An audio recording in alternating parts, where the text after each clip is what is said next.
یو کس وایي چې کوم سړي خودکشي کړي ځان یې په خپله وژلی هغه د مغفرت دعا کول څنګه دی؟ نو دعا ورته غوښتی شي.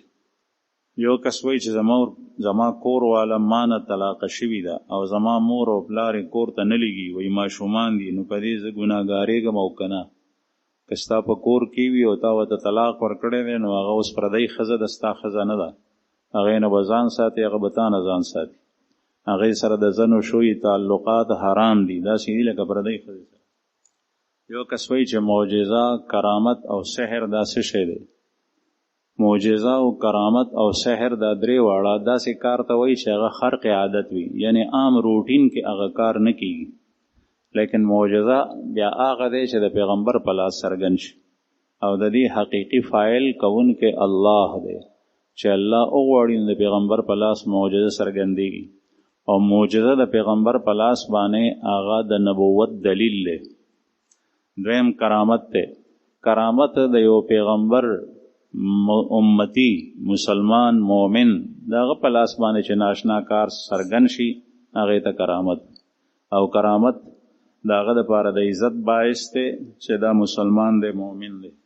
او سحر چې کوم دی نو دا حرام دی. او سحر هغه په چل ول زده کېږي. کرامت ته د یو فن د زده کولو ضرورت نشته، معجزې ته د یو فن د زده کولو ضرورت نشته، او سحر ته دا یو فن دی د دې د زده کولو ضرورت شته، لیکن دا زده کول هم حرام دي او دا سحر په بل چا کول هم حرام دي او ساخر څخه تلل هم حرام دي. یو کس وایي چې حور بهشت نام رکھنا کیسا ہے؟ حور بهشت نوم کې خل څنګه دي؟ نو جایز دي، خو د قرآن پاک د آیت مخالفت پکې شته لږ لږ. هغه دا قرآن کریم کې الله پاک فرمایي فلا تزکوا انفسکم هو اعلم بمن اتقا. تاسو خپل نفس پاکي خلکو ته مو بیانوئ چې زما نفس پاک دی. نو دغه جینۍ چې لویه شي دا ماشومه د دې نوم حور بهشت. حور معنا حوره او بهشت معنا د جنت، نو د دې معنا شوه د جنت حوره. نو دا د جنت حوره خو ده نه، دروغ دي. او چې دا ځان ته وایي نو په دې کې خپله پاکي بیانول دي، د قرآن پاک د آیت خلاف ورزي ده. یو کس وایي چې بیم و رجا سے کیا مراد ہے؟ دا خوف او رجا، امید او یرا. خوف و بیم، بیم امید ته وایي. د مؤمن ایمان د یری او د امید ترمنځ دی. مؤمن نیک عملم کوي، دی یریږي چې اسینی د عمل کې مې اخلاص نی او خدای را پاک را ناراضه نشي او جهنم ته لاړ نشم. دا د دې یری او د دې امید دی چې کېدای شي الله پاک ما ته په آخرت کې ښه ځای راکړي. نو د مؤمن ایمان چې سړی روح به صحت وي، تندرست وي، دنیا کې ژوندی وي او روغ وي، نو د ده ایمان د دې دوو څیزونو ترمنځ دی. د یریږي هم د الله پاک د قهر او د غضب د ناراضتیا او د جهنم نه، او د امیدوارم وي د جنت او د فلاح. البته چې کله د مري او سای اوزي نو دغه وخت کې امید په ده باندې غالب وي او ده ته داسې خبرې کول پکار دي په دې وخت کې چې د ده امید په ده باندې غالب شي چې دی د دنیا نه مایوس لاړ نه شي. د صحابه کرامو سیرت چې وکتلی شي نو چې کله به د شهادت په وخت کې یو صحابي سا ورکوله، نور به یې تپوس او پوښتنې ته راتللې، یا د بیمارۍ په وخت کې، نو بیا به ورته داسې خبرې کولې چې هغه به د امید وي، د هغه امید به نور سیوا شو. یو کس وایي چې د بینک نه په قسطونو باندې ګاډۍ راایستل دا آیا سود کې راځي که نه، او په بینک کې نور څه څیزونه دي چې هغه په سود کې شامل دي. ما ته تفصیل نه دی معلوم، البته صرف دغه مسله چې ګاډۍ په قسطونو باندې اخیستل دا جایز دي. کله کله په نغدو باندې ګاډۍ ګران په لږو پیسو شي او په قرضو باندې په ډېرو پیسو کېږي، نو په قرضو باندې په قسطونو ګاډۍ اخیستل جایز دي. یو کس تپوس کړی دی چې په جومات په محراب کې د اسماء حسنا ټایل لګول دا څنګه دي؟ جایز دي، خو ښه خبره دا ده چې داسې شی چې د انسان توجه په مونځ کې هغې طرف ته شي هغه شی نه نو ښه ده، باقي جایز دي. یو کس تپوس کوي چې یو سړی هر کال عمره کوي او فرض حج نه کوي، د داسې سړي څه حکم دی؟ نو چې کله فرض حج نه کوي او په ده باندې حج فرض دی، نو د دې به الله جل شانه په ورځ د قیامت تپوس کوي. دته پکار دی چې د حج فرض وکړي، ځکه چې عمره فرض نه ده، سنت ده. د شوافیو په نږدې یو ځل عمره کول واجب دي، د احنافو په نږدې سنت ده، یو ځل سنت ده او بیا هم. او حج فرض دی، چې بچا باندې حج فرض وي، که د 20 عمرې کړي وي نو د حج د فرضیت نه غاړه نه خلاصېږي، دنه به په ورځ د قیامت تپوس کېږي، ګناهګار لاړ. البته کله داسې کېدی شي چې یو سړی دی هغه سره خپل مال نشته، حج په فرض نه دی، لیکن بل کس دی هغه ته پیسې ورکړي چې دا واخله او عمرې ته لاړ شي. بیا بل کال رالو، بیا واستولو هغه کس یا بل چا، نو د یو 3 4 یا 15 عمرې وکړي، خو د سره خپل وس طاقت نشته، بلکې چا واستولو ورته ویې چې لاړ شه عمرې ته، نو دغه باندې حج فرض نه دی، دنه د دې خبرې تپوس نشته. بل وایي چې د طلاق مکره څه حکم دی؟ آیا په زور باندې طلاق واقع کېږي که نه؟ او طلاق واقع کېږي چې دی په خپله ژبه ووایي طلاق واقع شي، که په زور ولي نه. یو کس وایي چې اوس دې وخت کې د غلو او د ډاکو واردات ډېر شوي دي، که یو سړی د څوکۍ دپاره سپی ساتي نو ساتلی شي که نه؟ ساتلی شي، سپی د څوکۍ دپاره ساتلی شي، لیکن د سپي په باره کې چې کوم حدیث دی نو هغه په خپل ځای دی، او هغه دا دی چې لا تدخل الملائکة بیتا فیه کلب او سوره، هغه کور ته فرښتې نه داخلېږي چې په کوم کې سپی وي.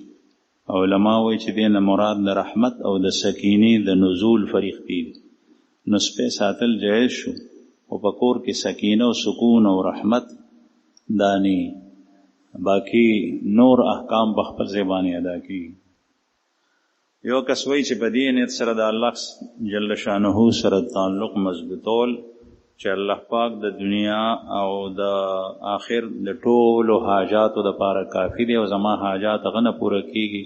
په دې نیت څوک د خدای سره تعلق جوړ کړي نو دا څنګه دي؟ دا مرید دنیا کې خو نه راځي، نه راځي، بلکې دغه عقیده ده چې د دنیا او د آخر زمونږ حاجات د الله سره متعلق، او الله جل شانه سره زما تعلق جوړ شي نو زما ضرورتونه د آخرت او د دنیا به خدای پاک پوره کړي، دا جایز.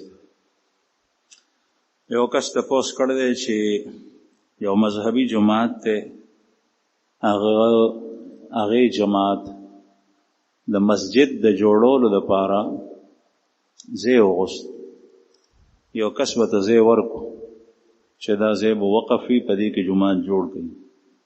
چې کله د جماعت او د ګروپ هغه جماعت بنیادونه وکنستل نو هغه یې وتښتېدل او جماعت یې جوړ نه کړو.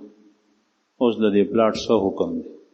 نو د پلاټ حکم دا دی چې مالک په دې کې نیت د جماعت کړی دی د وقف، نو اوس دې ځان ته کولی نشي، بلکې جماعت نوم د آبادۍ او د تعمیر نه دی.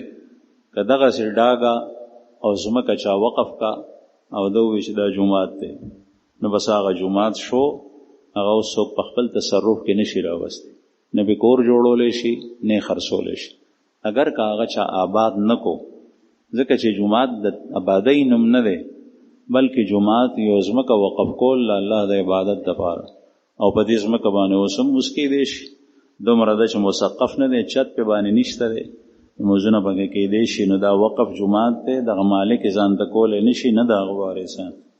یو کس وایي چې کله مؤذن اذان کوي نو بیا حی علی الصلاة او حی علی الفلاح سره ښي طرف ته او ګس طرف ته مخ ګرځوي، نو دا خو هغه وخت کې وه چې کله اذان بغیر د لوډ سپیکر نه ورکولی کېدو چې خلک د اذان اواز واوري، نو اوس خو لوډ سپیکر شته، اوس خو دې خبرو ته ضرورت پاتې نه شو.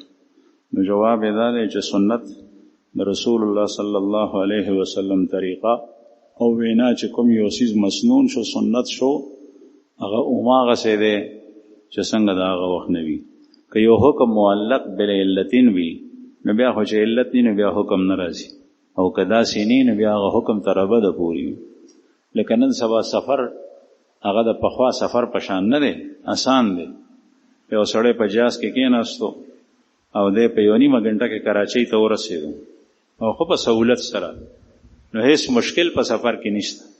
لیکن د سفر چې کو حکم دی او هغه د قصر فی الصلاه 4 رکعاتی زموس 2 رکعاته کول دا په جهاز کېم دی دا په بس کېم دی دا په موټر کېم دی او دا پیاده دی حالانکه په خوا سفر د تکلیف پیاده وي لیکن حکم اوسم پاتې دی دغه رنګې په اذان کې د مخ ګرځولو دا حکم دی.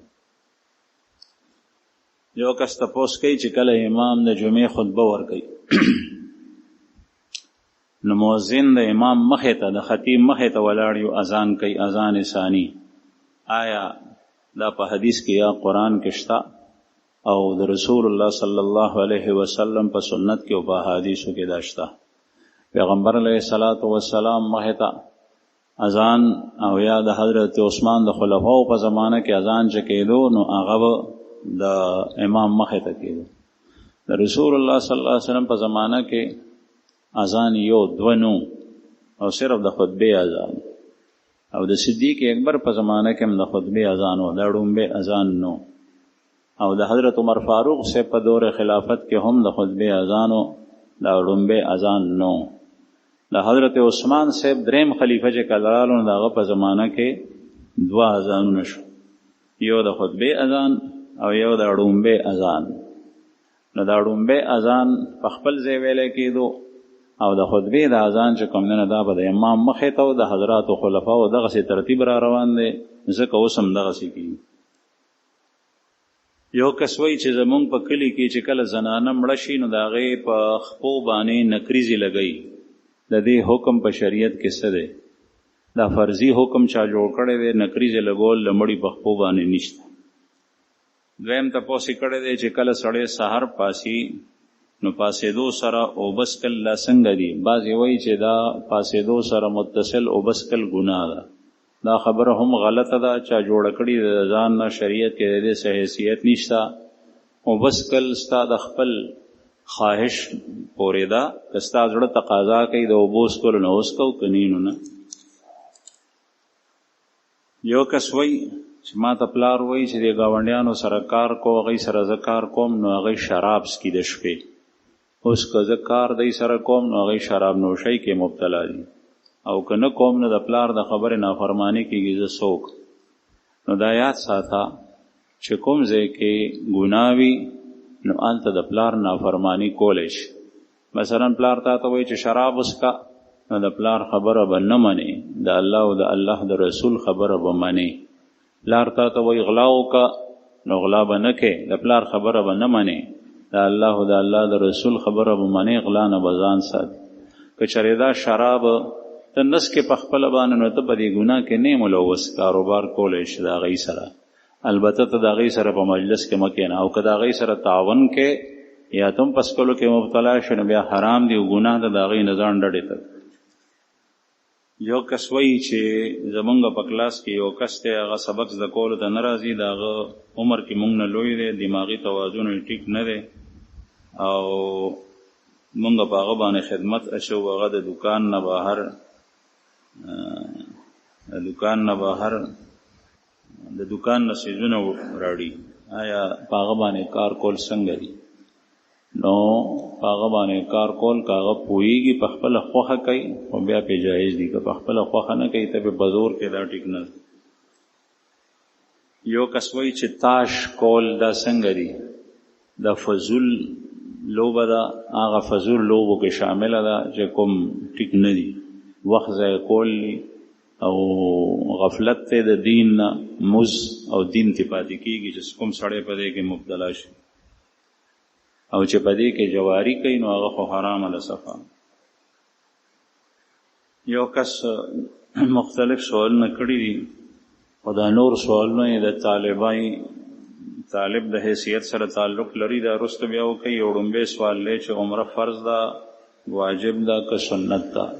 نو دا خبره مخکې بیان شو چې عمره سنت که چا ونه کا نو ګناهګارېږي نه. یو کس تپوس کړی دی چې قاري صاحب د ماشومان وهي او د هغوی نه جرمانه اخلي نو دا جرمانه اخیستل جایز دی وکړي. د قاري صاحب ماشومان وهل او داسې وهل چې د هغوی په سرمن باندې داغ ولګي هډوکی مات شي زخمی شي دا ناجایز دي. البته تنبیه او زورونه ورته کولی شي د سبق دپاره کپلار وته وی چې دته قرآن وښایه اگر که دی اډوکي شي د پلار دا خبره منل نه دي پکار، ځکه چې دا زوی د پلار ملکیت نه دی بلکې دا حر دی، آزاد دی زوی دی. نو قاري صاحب داسې وهل هرګز نشي کولی چې هغې کې بچي ته نقصان ورسي، د هغه مازغه مفلوج شي یا هغه لاس په مات شي او یا زخمی شي یا په سرمن باندې تور خالونه او شنه خالونه جوړ شي، دا ناجایز دي. جرمانه غشتل دا جایز دي، لیکن د جرمانه مصرف څه دی تر اوسه پورې دا قضیه علما او مفتیانو حل کړي نه ده چې دې سره به څه کوي. بعضې حضرات وایي چې هغه ساعت به د تنبیه دپاره واخلي او بیا به یې واپس ورکړي، او بعضې وایي چې د هغې په اجازت استعمالولی شي، خو د ماشوم اجازت نه دی، ځکه چې هغه وړوکی ماشوم دی، د هغه اجازت معتبر نه دی. البته دا پیسه کې د پلار وي او پلار یې ورکړي وي چې دا یوسه، او بیا د پلار په اجازت سره چې کوم مصرف کې هغه د استعمالولو امر وکړو په هغې کې بیا استعمالولی شي، لیکن بغیر د دې نه د قاري صاحب ځان ته د پیسې نشي استعمالولی. بل تپوس یې کړی دی چې یو بوډۍ ښځه ده، د هغې خاوند مړ شو او عدت مکملولو نه بغیر هغه خپل رور کر راله، اوس دې ته څه کول پکار دي؟ دې ته توبه او استغفار ویل پکار دي، نور خو د دنیا څه حکم نشته. او اسې چې کله د ښځې خاوند مړ شي، که دا ځوان وي که دا بوډۍ وي، دا به د خاوند په کور کې عدت تېروي، او عدت 4 میاشتې او 10 ورځې دی، او عدت صرف په دې کور کې وخت تېرول نه دي. بعضې ښځو دا جوړ کړی دی چې مخکې به یې د لیور نه ستر نه کول، اوس ستر کوي، مخکې به یې د رور او د پلار محرم دي، اوس د هغوی نه هم ستر کوي. نه، په عدت کې یو څو څیزونه دي، یو دا چې د خاوند په کور باندې به وخت تېری، بهر به نوځي. دویم دا ده چې سنگار به نه کوي، سرخی پوډر دا به نه لګوي. درېیمه دا ده چې مزیدارې کپړې به نه اچي. څلورمه دا ده چې عطر او تیر به نه استعمالوي. زیب و زینت کې دا هم راځي، د کور نه به بهر نوځي. پنځمه دا ده چې یو سړی دې سره د نکاح په باره کې خبره نشي کولی چې زما زړه غواړي چې تا سره نکاح وکړم، ستا خاوند مړ شو. نه، دا صراحتاً خبره ورسره نشي کولی، البته اشارو کې کولی شي او په زړه کې دا ساتلی شي. دغسې دا زنانه هم، نو دا ټول څیزونه په باندې بند دي. نبی کریم صلی الله علیه وسلم ته یو زنانه راله، هغې وویل چې یا رسول الله زما لور ده او د هغې خاوند هغه مړ شو، اوس د هغې سترګې خوب دي، مونږ په هغې سترګو کې هغې ته رانجه اچول غواړو چې رانجه واچوي. نو آیا رانجه اچولی شي؟ نو رسول الله صلی الله علیه وسلم ورته وفرمایل چې نه، ځکه چې رانجه د زینت شی دی. هغې زنانه بیا وویل چې یا رسول الله د هغې سترګې خوب دي، ځکه ورته اچو. د الله رسول ورته وفرمایل او لغونې په قهر شو، ورته یې وفرمایل چې هغه زمانه د هیره شوه چې کله به په تاسو کې د یوې زنانه خاوند مړ شو، نو هغه به یو کال په هغه کور کې وه، او یو کال به سنگار او زیب و زینت نه کولو، صفا کپړې به نه اچول، او یو کال به ثابت کال په کور کې به و، د کور د خلکو نه به جدا وه، او لکه د سپي به ورته په چټ کې خوراک ورکولو، او هغې د لاسو شی به هم چا نه اخېستو، او هغې ته به په لاسو کې هم څه شی نه ورکولو، د هغې د بدن سره به چا لاس هم نه لګول.